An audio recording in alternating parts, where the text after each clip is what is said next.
هو الرسول عليه افضل الصلاه والسلام على دماغي طبعا ان هو كان تاجر والكلام ده كله، بس هي اهم حاجه الشهاده. انا نجاح. انزل لها 160 اسد بقيمه مليون جنيه. تقول كده قدامه.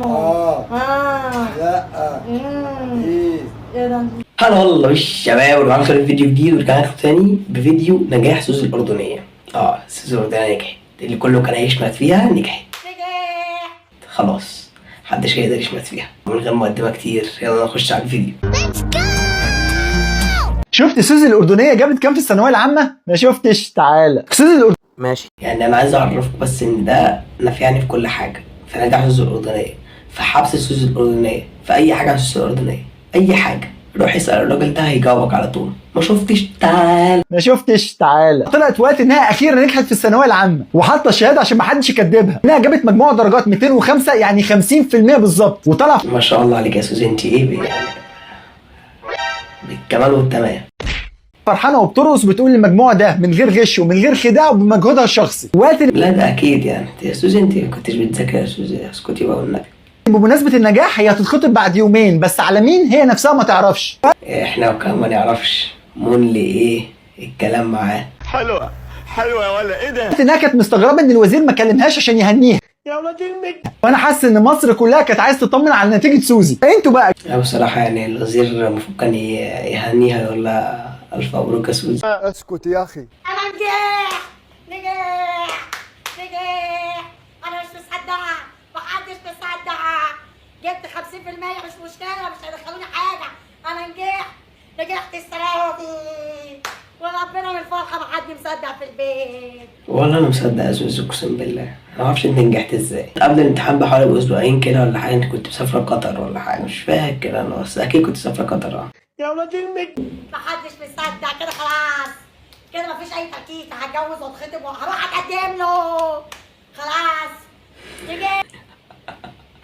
هتروحي تعملي ايه عينيا؟ روح اتقدم له. يا لهوي، مش عارفه اعمل ايه. هعمل نسيبه في البيت بجد. بحب وزير التربيه والتعليم حبيبي، ربنا يبارك لك ويزودوك كده زيت في التموين السنه دي. ازاي بقى؟ هو في ايه؟ جانا صاحبتي هي اللي جابت لي النتيجه.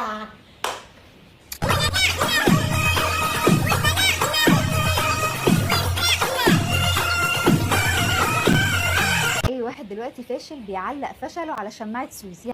هو في ايه؟ يعني شهادته ضاعت وحياته ضاعت والسبب سوزي امبارح، وفي ناس كتير فرحانه لها وناس كتير كده بتجز منها. يعني امبارح سوزي نجحت وجابت 50%، هي 160 اسد ب 960 الف جنيه، ربنا يرزقك حبيبه قلبي وجايبه 50% في ثانويه عامه. بجد. او ماي جاد، ربنا يرزقك حبيبه قلبي. عن نفسي انا اعلق اكيد فشل على شماعه سوزي.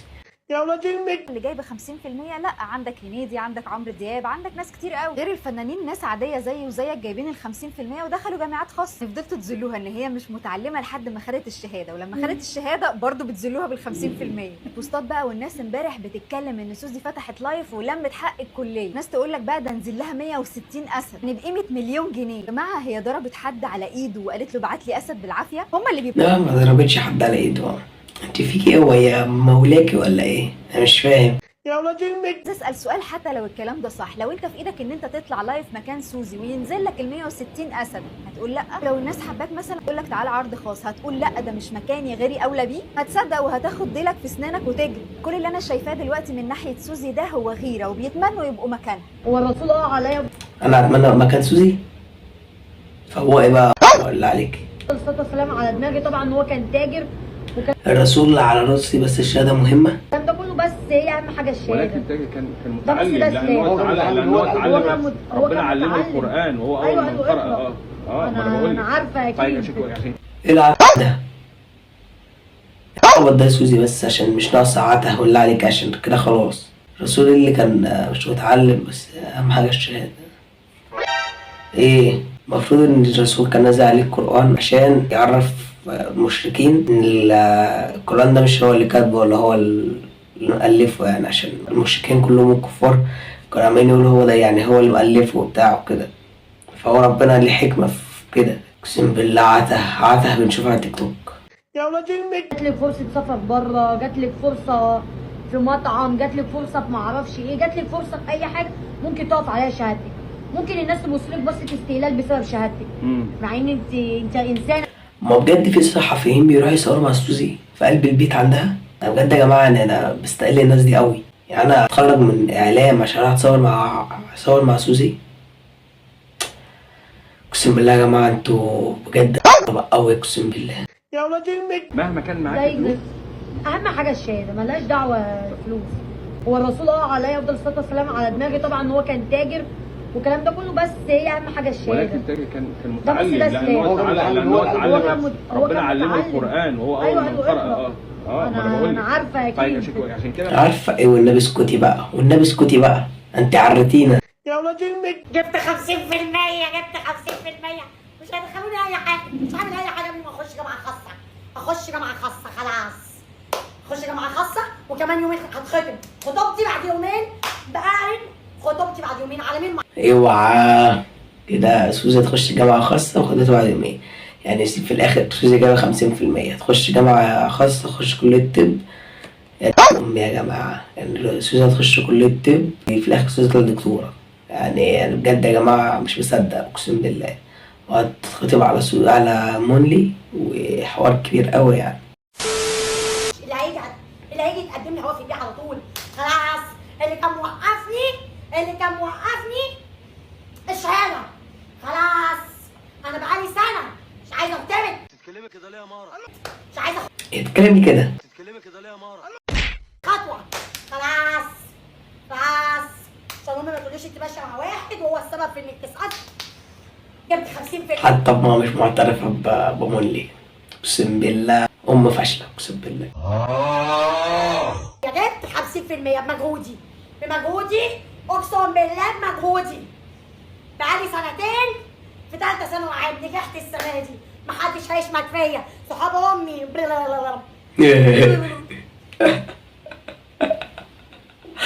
اقسم بالله يا جماعه، يعني هي فيها حاجات عبط، ويعني عبطها ده هو اللي بيخليني احبها، بس في نقطه نسبه كده حب بيني وما بينها. بكره في الشغل ما تنسوش بقى تقولوا لها بنتك عملت ايه؟ نجحت.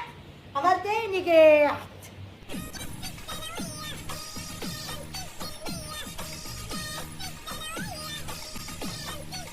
وهي 50% بالظبط، يعني ما شاء الله عليك. يعني حتى ولا 51 ولا 49، لا 50 بالظبط.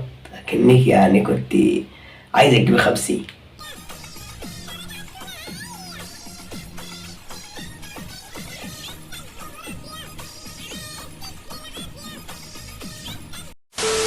انا جبت 50% السنه دي و33 السنه اللي فاتوا هيتضافوا على بعض.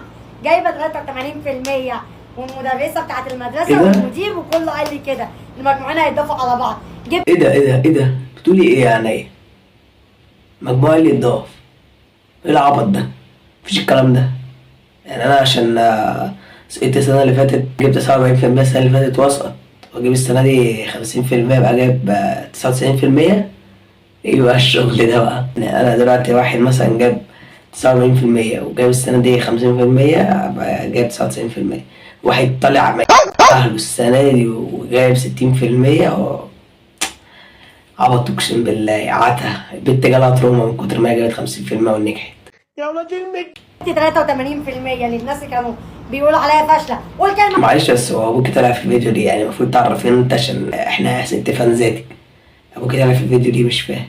هو في ايه؟ انتوا جايبيني هنا عشان تهزقوني ولا ايه؟ يا بابا انت ايه بس؟ انت بس كل حبل المشنقه ناقص عبط بقى، واللي عليكم بقى اسكتوا بقى. وليه يقول لي مبروك؟ هو عشمتوني هتجيبوا لي سكوتر وضحكتوا عليا. اس ايه؟ سكوتر سكوتر ايه؟ انت لسه نازل لك 160 اسد ونازل لك مليون جنيه، يعني في ايه يا سوسي؟ بجد او ماي جاد ربنا يرزقك حبيبه قلبي. وهتجيبوا لي السكوتر؟ نجيب لك السكوتر. تقول كده قدامه. لا. ايه ايه ده؟ دي وراثة بقى عندكم في العيلة. ايه لا. ايه ايه ده؟ قلت ولا ايه؟ امي هتجيب لي السكوتر؟ وربنا بتضحك عليا يا سحر. انتوا طلعتيش سحر معاك الفيديو ليه؟ اقسم بالله يا جماعه هم اللي بيخلونا نتنمر عليهم، يعني انا مبقاش عايز اتنمر بس هم اللي بيضطرونا اقسم بالله. واصحابها اللي هيشمتوا فيا بكره وانت داخله كده المستشفى تعملي لهم كده 83 تعملي لهم كده.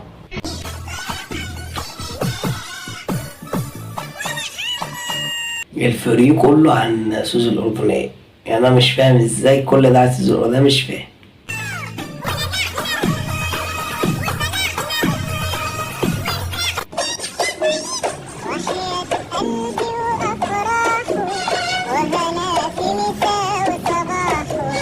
انت مش هتنامي خلاص. 50% انت عارفة تقولي ايه؟ 50%.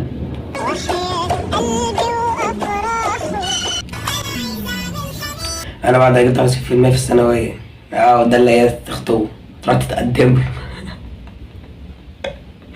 ايه اللي اعترفت والله يا مني، يعني مبحبش اتنمر عليك اقسم بالله، بس النصيب لازم يسيب.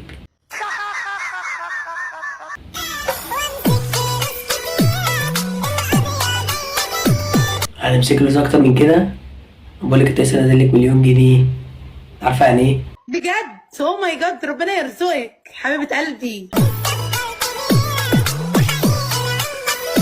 هو انا واقف زي كلي امبابي ليه كده؟